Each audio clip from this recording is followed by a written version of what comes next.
तानाजी गाडवे यांच्याकडून सुद्धा सावंतसाठी 100 रुपयांचं बक्षीस. सावंत बक्षीस 2चा.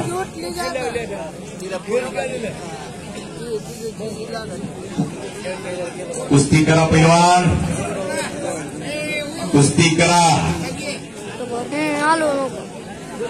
हो, इंदापूरकर आखाड्यावरती लढाई लागला. तब्येत बघा त्या इंदापूरकराची.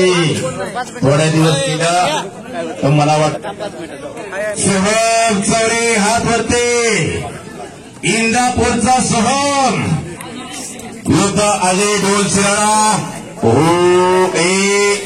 पंचांनी पाठीवरती हात टाकला सोडून द्यायचं. पंचांनी हात टाकला होता की सोडून द्यायचं. श्रीमंत मुळे साहेब स्टेजकडे आहो. आता कुठेतरी कुस्तीला खरोखर सोन्याचे दिवस आलेले. पूर्वी असे कुस्तीला दिवस नव्हते. फेट्यावाले मामा, तुमच्या काळामध्ये कुस्त्या होत्या, असे दिवस होते का? इतके पैसे होते का कुस्तीला त्यावेळेला? आता रुपया रेवड्या. पण खेडोपाडी चालणारा खेळ म्हणजे कुस्ती. राजे शिरशाहू महाराजांनी कुस्ती जगवली आणि याच कुस्तीला या खेडोपाडीच्या लोकांनी उचललं. या कुस्तीवर प्रेम करणारी माणसं अशी तयार झाली म्हणून या बालगोपाळांच्या घशामध्ये आज 4 घास जातात. 70 ते 80% मुलंही गोरगरिबांच्या घरातली मुलं पैलवान. शेळी पाळणाऱ्याचं पोरगा पैलवान, मेंढी पाळणाऱ्याचा मुलगा पैलवान, गाई पाळणाऱ्याचा मुलगा पण. आणि कलाजंग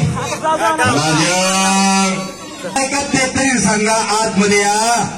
एकदा आवाज दिल्यावर कपडे फाडू का तोडू असं झालं पाहिजे. आतमध्ये यावं.